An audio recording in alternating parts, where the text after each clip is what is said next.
MS word को हमने पूरा कंप्लीट सीख लिया है। आज से हम लोग जो है MS एक्सेल सीखना स्टार्ट कर रहे हैं। अगर आपको जो है MS एक्सेल के बारे में बिल्कुल भी नहीं जानकारी है, यानी कि आप एक्सेल के बारे में ज़ीरो नॉलेज रखते हैं, कुछ भी नहीं जानते हैं, तो मैं आपको विश्वास दिलाता हूं जितने भी मैं एक्सेल के वीडियो बनाने वाला हूं, अगर आप जो है उन वीडियो को पूरा ध्यान से देखते हो तो यकीन मानिए एक्सेल तो आप सीख ही जाओगे, साथ में आप एक्सेल में एक्सपर्ट भी बन जाओगे। और ये जो चीज़ें मैं आप सभी को एक्सेल में सिखाऊंगा वो बिल्कुल बेसिक से सिखाऊंगा, बिल्कुल शुरुआत से सिखाऊंगा, एडवांस लेवल तक आपको लेके जाऊंगा। और इस तरीके से आपको MS एक्सेल सिखाऊंगा कि आपको हर चीज़ें समझ में आएगी। तो जैसा कि मैंने आपको बताया कि हम लोग MS एक्सेल बिल्कुल शुरू से जो है सीखना स्टार्ट कर रहे हैं और ये पहला वीडियो है, यानी पार्ट 1 है। इसी तरीके से और भी एक्सेल पे पार्ट आने वाले हैं। अगर आप जो है इन पार्ट को देख लेते हो तो यकीन मानिए आप पूरा एक्सेल सीख जाओगे। एक्सेल में सबसे पहले हमें क्या सीखना चाहिए ये हमें जरूर पता होना चाहिए। तो आज की इस वीडियो में मैं आपको ये भी बताऊंगा कि एक्सेल में सबसे पहले हमें ये सब जरूर सीखना चाहिए। कुछ हमें एक्सेल में आए या ना आए, लेकिन कुछ चीजें एक्सेल में ऐसी होती हैं जो हमको जरूर पता होनी चाहिए। चलिए वीडियो शुरू करते हैं। हेलो दोस्तों, मेरा नाम है गुलाब और आप देख रहे हैं गुलाब गुरु कंप्यूटर स्मार्ट क्लास। दोस्तों, अगर ये वीडियो आपको पसंद आता है तो वीडियो को लाइक करिए, अपने दोस्तों के साथ इस वीडियो को शेयर करिए। चैनल पे अगर पहली बार हो, अभी तक चैनल को सब्सक्राइब नहीं किए हो तो चैनल को सब्सक्राइब भी कर लीजिएगा। MS एक्सेल सीखने से पहले हम लोग ये जान लेते हैं MS एक्सेल क्या है। MS एक्सेल का पूरा नाम माइक्रोसॉफ्ट एक्सेल है। MS एक्सेल को माइक्रोसॉफ्ट कंपनी के द्वारा बनाया गया है। इसे शॉर्ट में जो है एक्सेल भी कहा जाता है। यह एक पावरफुल स्प्रेडशीट प्रोग्राम है जिसमें हम लोग बहुत सारे काम कर सकते हैं। जैसे कैलकुलेशन संबंधित कोई भी काम हो आप MS एक्सेल में कर सकते हो। कोई भी क्लास की मार्कशीट डिजाइन करना हो वो भी कर सकते हो। कोई भी बिलिंग तैयार करना हो, कोई भी सैलरी स्लिप बनानी हो, कोई भी ID कार्ड बनाना हो, किसी भी तरह का ID कार्ड हो आप यहाँ पर आसानी से बना सकते हैं। साथ ही साथ किसी भी तरह का डाटा एंट्री का काम है ना, वो भी आप MS एक्सेल में बहुत ही आसानी से कर सकते हैं। इन सभी काम के अलावा और भी बहुत सारे काम जो है आप MS एक्सेल में बहुत ही आसानी से कर सकते हैं। तो यहाँ से आपको ये क्लियर हो गया होगा कि MS एक्सेल क्या है। अगर ये क्लियर हो गया है तो वीडियो को लाइक, शेयर, सब्सक्राइब आप ज़रूर करिए। सबसे पहले हमें जो है MS एक्सेल को अपने कंप्यूटर में चालू करना होगा। तो एक्सेल को चालू करने के कई सारे तरीके हैं, उसमें से मैं कुछ तरीके आपको बताता हूँ। सबसे पहला तरीका ये है कि आप जो है स्टार्ट बटन पे क्लिक करिए। यहाँ पर जो है आपको सर्च करना है एक्सेल। एक्सेल जैसे ही आप लिख करके सर्च करोगे ये एक्सेल की एप्लीकेशन आ जाएगी।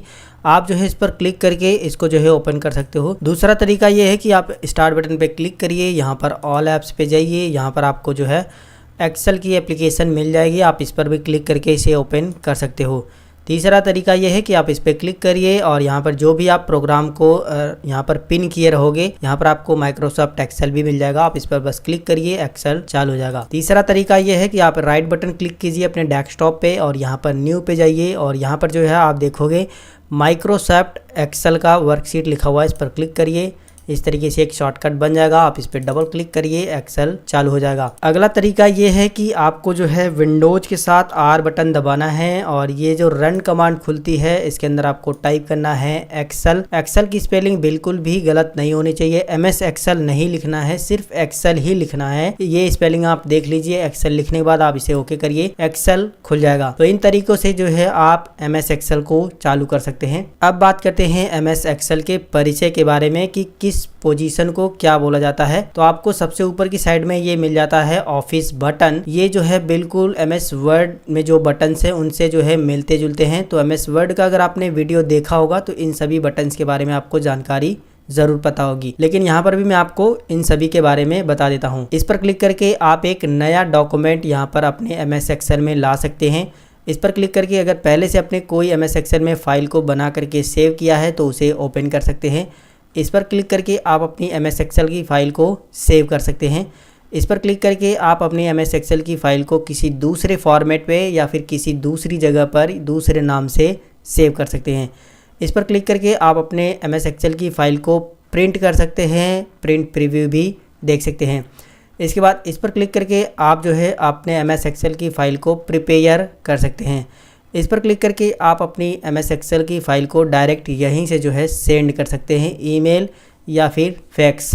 इस पर क्लिक करके डायरेक्ट जो है आप अपनी MS एक्सेल की फ़ाइल को जो है पब्लिश कर सकते हैं, कोई ब्लॉग वगैरह आपने अगर बनाया होगा तो। और ये जो लास्ट बटन है इस पर क्लिक करके आप जो है MS एक्सेल को क्लोज़ कर सकते हैं। तो यहाँ से हमारा ये जो है ऑफिस बटन ये पूरा कंप्लीट हो चुका है। इसी के बगल में यहाँ पर देखिए कुछ शॉर्टकट बटन दिए गए हैं, इसको जो है क्विक एक्सेस टूल बार बोला जाता है। यहाँ पर 3 बटन पहले से डिफ़ॉल्ट रूप से सेव हैं, जिसमें पहला है सेव, दूसरा है अंडो, तीसरा है रीडो। यहाँ पर आप चाहो तो और भी बटन ऐड कर सकते हो, इस पर क्लिक करना है। यहाँ से जो भी बटन आप इसके अंदर ऐड करना चाहते हो उस पर क्लिक करिए, देखोगे यहाँ पर बटन ऐड हो चुका है।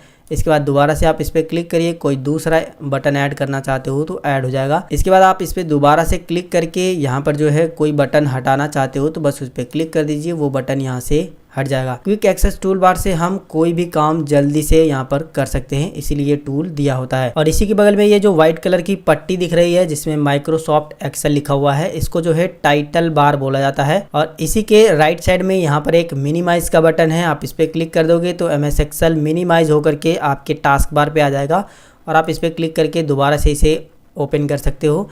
यहाँ पर एक बटन मिलेगा रीस्टोर का, आप इस पर क्लिक कर दोगे तो आपकी एक्सेल जो है छोटे इस तरीके से छोटे फाइल में आ जाएगा। और आप चाहो तो इस पर क्लिक करके इसे जो है दोबारा से बड़ा कर सकते हो, दोबारा से क्लिक करके छोटा कर सकते हो। इसी के बगल में एक बटन है क्लोज का, इस पर अगर आप जो है क्लिक कर देते हो तो MS एक्सेल आपका पूरा बंद हो जाएगा। अगर आप चाहते हो कि इस विंडो को और छोटा करना तो आप इस तरीके से कॉर्नर पे लेके जाइए और माउस का लेफ्ट बटन दबा करके एक्सेल की ये जो फाइल खुली हुई है इसको जो है और भी छोटा बड़ा यहाँ से आप जो है कर सकते हो, जितना बड़ा छोटा चाहिए जितना बड़ा चाहिए।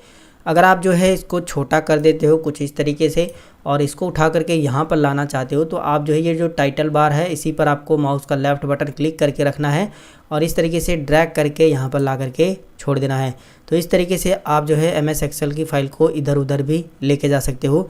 यहाँ पर करते हैं इसको बड़ा। अब बात करते हैं, हमारा ये ऊपर का साइड का कंप्लीट हो चुका है। इसी के ठीक नीचे ये जो स्काई ब्लू की पट्टी दिख रही है इसको जो है रिबन बोला जाता है। रिबन में ही ये जो बटन दिए गए हैं इनको टैब बोला जाता है या फिर मेनू बार बोला जाता है। प्रत्येक मेनू बार में अलग अलग भाग में अलग अलग बटन्स दिए गए हैं जो कि हम लोग इनके बारे में अभी सीखेंगे। रिबन के ठीक नीचे ही देख सकते हो यहाँ पर ये एक पट्टी है, इसको जो है फार्मूला बार बोला जाता है। इस पर आप लेके जाओगे माउस तो यहाँ पर दिखाई देगा फार्मूला बार लिखा हुआ है। इसी के जो पहले है ये नेम बॉक्स है, नेम बॉक्स में हम जिस भी सेल में काम करेंगे उसका नाम दिखाई देता है। और फार्मूला बार में जो है हम कोई भी एक्सेल में फार्मूला लगाएंगे तो उसका यहाँ पर फार्मूला दिखाई देगा। और इस फार्मूले को आप जो है फार्मूला बार ये जो है उसको थोड़ा सा नीचे बड़ा भी कर सकते हो। यहाँ पर देखिए एक बटन है, इस पर क्लिक करोगे तो थोड़ा सा बड़ा हो जाएगा। ये तब हमारे काम में आता है जब हम बड़े से बड़ा फार्मूला इस्तेमाल करते हैं। तो इसको करते हैं छोटा। इसी के ठीक नीचे देखो बुक 1 करके आ रहा है और ये जो दिख रही है बुक 1 इसको जो है शीट्स बोला जाता है, आप इसे स्प्रेडशीट भी बोल सकते हो। इसमें जो है देखिए ABCD इस तरीके से दिए गए हैं। ABCD ये जो दिया गया है ये इसको जो है कॉलम बोला जाता है और ये जो 1 2 3 4 5 इस तरीके से दिया गया है ये रो है, ठीक है। 1 2 3 5 ये रो है और ABCDEFG ये जो है कॉलम है। देखिए कॉलम और रो जहाँ पर एक दूसरे को काटते हैं और ये जो बॉक्स बनता है इसको सेल बोला जाता है।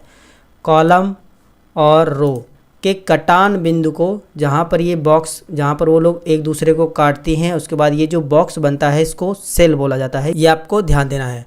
तो यहाँ से ये भी क्लियर हो गया कि सेल किसे बोलते हैं। तो देखिए सेल जब हमारे कॉलम और रो जहाँ पर एक दूसरे को काटते हैं और वो जो बॉक्स बनता है उसको सेल बोला जाता है।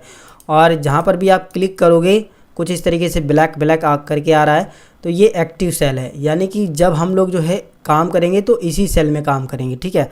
अगर मैं कुछ टाइपिंग करूँगा तो इसी सेल में होगा क्योंकि यही जो है एक्टिव सेल है। जिस भी सेल में हमें काम करना होगा सबसे पहले उसको क्लिक करना होगा यानी इसको सेलेक्ट करना होगा। एक्सेल में रो की संख्या और कॉलम की संख्या ये आपको ज़रूर पता होना चाहिए क्योंकि एक्सेल में कई बार जो है इस पर क्वेश्चन बन चुके हैं। देखिए सबसे पहले तो हम लोग जो है यहाँ पर देखिए फर्स्ट वाले रो में है और अगर हम लास्ट रो में जाना चाहते हैं तो कंट्रोल के साथ आपको जो है डाउन एरो बटन दबाना है तो आप डायरेक्ट जो है सीधा लास्ट वाली रो में चले जाओगे और यहाँ पर देख सकते हो 10,48,576 रो है यहाँ पर, ये आपको ध्यान देना है। फिर से कंट्रोल के साथ अप वाला एरो बटन दबाना है, ऊपर वाला, तो आप पहले वाले जो है रो में आ जाओगे। इसी तरीके से आपको ये भी पता होना चाहिए कि आपके एक्सेल वर्कशीट में जो है कितने कॉलम है। ये पता करने के लिए आप यहाँ पर भी क्लिक कर सकते हो। क्लिक करने के बाद देखोगे नेम बॉक्स में जो है सभी दिखा रहा है 10,48,576। आर का मतलब रो है और 16,384 कॉलम है। सी का मतलब कॉलम है, आप यहाँ पर देख सकते हो यहाँ पर, ठीक है। देखिए 10,48,576, आर का मतलब रो, 16,384, सी का मतलब कॉलम। ये अगर आप जो है लास्ट कॉलम में जाना चाहते हो तो कंट्रोल के साथ राइट वाला एरो बटन दबाइए तो आप लास्ट कॉलम में यहाँ पर आ जाओगे। अगर फर्स्ट कॉलम में जाना चाहते हो तो आप जो है कंट्रोल के साथ लेफ़्ट वाला एरो बटन दबाइए तो आप जो है फर्स्ट कॉलम में यहाँ पर आ जाओगे। तो यहाँ से कॉलम, रो, सेल, कितने कॉलम कितने रो, ये सब पूरा क्लियर हो गया होगा, ठीक है। अब बात करते हैं इस सीट में आपको 3 डिफ़ॉल्ट सीट मिलती हैं। पहली सीट हमारी ये एक्टिव सीट कहलाती है, यानी इस सीट पे हम लोग काम कर रहे हैं और ये डीएक्टिव सीट है 2 और 3। एक्सेल में डिफ़ॉल्ट जो है 3 सीट होती है। ये 2007 वर्जन में इस्तेमाल कर रहा हूँ। अगर आप जो है इसके ऊपर का वर्जन जैसे 16, 19, 21 इस्तेमाल करते हो तो उसमें एक ही सीट करके आता है, लेकिन 2007 में जो है 3 सीट डिफ़ॉल्ट आती है। आप बारी बारी से इन पे क्लिक करके सभी सीट पर काम कर सकते हो। अगर आपको जो है इससे ज़्यादा सीट बढ़ाने की ज़रूरत है तो यहाँ पर आपको एक बटन मिल जाता है इंसर्ट वर्कशीट का, तो आप इस पर क्लिक कर दोगे तो एक नई सीट इंसर्ट हो जाएगी। फिर दोबारा से इस पर क्लिक करिए, इस तरीके से सीट बढ़ती चली जाएंगी। सीट बढ़ाना तो हमने सीख लिया है। अगर मान लीजिए कोई सीट हमको डिलीट करनी है तो इसके लिए हम जो है किसी सीट, जो भी सीट हमको डिलीट करनी है उसको सेलेक्ट करेंगे, उस पर राइट बटन क्लिक करेंगे और यहाँ पर आपको मिलेगा डिलीट। इस पर क्लिक करके डिलीट कर दीजिए। बारी बारी से जितनी भी सीट को आप डिलीट करना चाहते हैं डिलीट कर सकते हैं। मान लीजिए किसी सीट का आपको जो है नाम बदलना है तो आप उस पर क्लिक करिए, उस पर राइट बटन क्लिक करिए, उस पर जो है रीनेम पे क्लिक करिए और ये यहाँ पर जो है जो भी सीट का आप नाम रखना चाहते हैं वो यहाँ पर जो है टाइप कर दीजिए, ठीक है। इस तरीके से वो सीट का नाम चेंज हो जाएगा। अभी देख सकते हो सीट 1 जो है हमारी गुलाब गुरु नाम से हो चुकी है। अगर आप यहाँ पर जो है इंसर्ट वर्कशीट पर थोड़ा देर माउस छोड़ देते हो तो देखो यहाँ पर एक शॉर्टकट बता रहा है शिफ्ट के साथ F11। जी हाँ, अगर आप जो है शॉर्टकट की मदद से जो है सीट नई इंसर्ट करना चाहते हो तो आपको बस कीबोर्ड से शिफ्ट के साथ F11 दबाना है।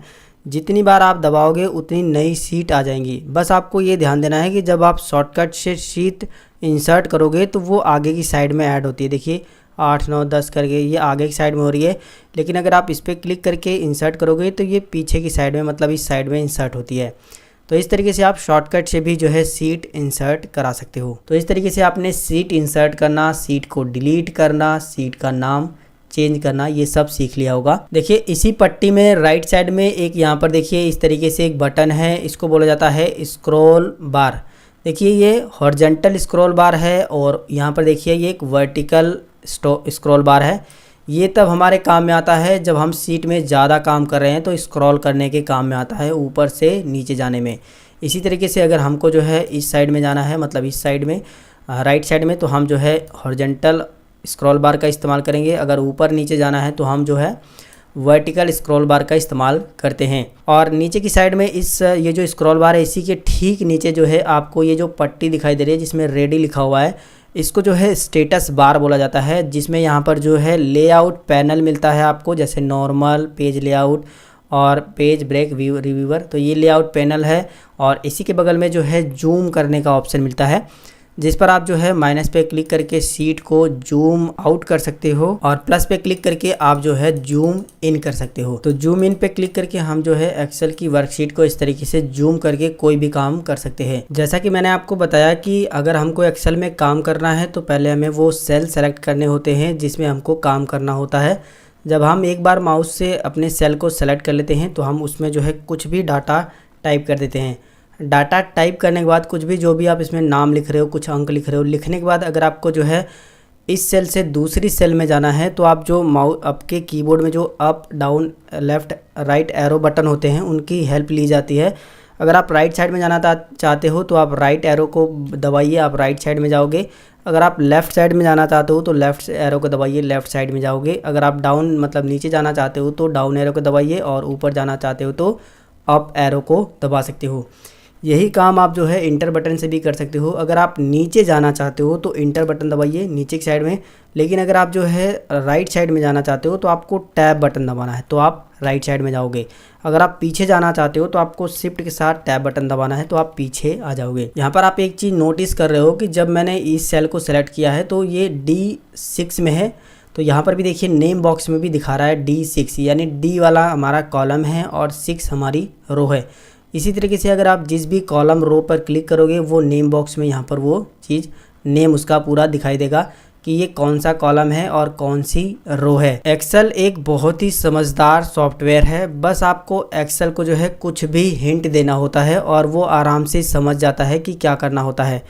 जैसे कि मैं जो है इस सेल में क्लिक करता हूँ और यहाँ पर मैं 1 टाइप करता हूँ, इसके बाद डाउन एरो से नीचे आता हूँ, यहाँ पर मैं 2 टाइप करता हूँ, फिर मैं क्या करता हूँ इन दोनों सेल को जो है सेलेक्ट कर लेता हूँ। सेलेक्ट करने के लिए आपको जो है पहली सेल में क्लिक करना है, माउस का लेफ़्ट बटन दबाना है, दोनों को इस तरीके से सेलेक्ट कर लेना है ड्रैग करके, ठीक है।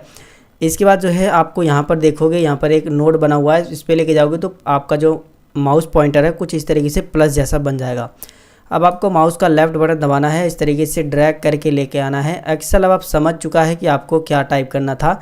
तो देखिए यहाँ पर इसके बीच की जितनी भी गैपिंग है उसके हिसाब से एक्सेल ने यहाँ पर हमको डाटा दे दिया है, यानी सिर्फ हमने एक्सेल को ये हिंट दिया था कि 1 के बाद 2 आना चाहिए और एक्सेल समझ गया है कि हमको क्या लाना है, वो इस तरीके से डाटा लेकर के आके आपको दे देगा।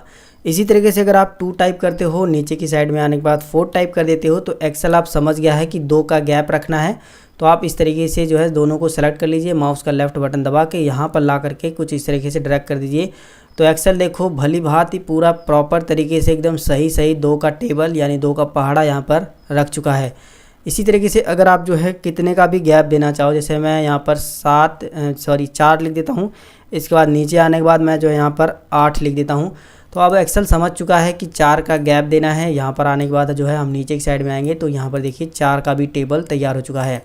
इसी तरीके से और भी बहुत सारी चीज़ें हम लोग एक्सेल में करने वाले हैं, लेकिन ये वीडियो काफ़ी ज़्यादा बड़ा हो गया है और मैंने सोचा है कि एक्सेल की जो भी मैं वीडियो बनाऊंगा वो छोटे बनाऊंगा ताकि आपको अच्छे से समझ में आ जाए, क्योंकि वीडियो जब बड़ा हो जाता है तो देखने में भी मज़ा नहीं आता है और एडिटिंग करने में भी बहुत ज़्यादा समय जाता है।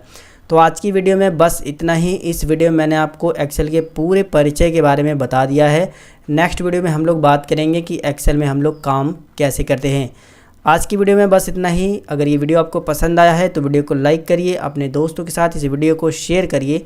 चैनल पे अगर पहली बार हो, अभी तक आपने चैनल को सब्सक्राइब नहीं किया है तो चैनल को सब्सक्राइब भी कर लो यार, क्योंकि हमारे चैनल पर कंप्यूटर रिलेटेड ढेर सारे वीडियोज़ दिए जाते हैं। मिलेंगे फिर एक नई वीडियो में एक नई जानकारी के साथ, तब तक के लिए जय हिंद, वंदे मातरम।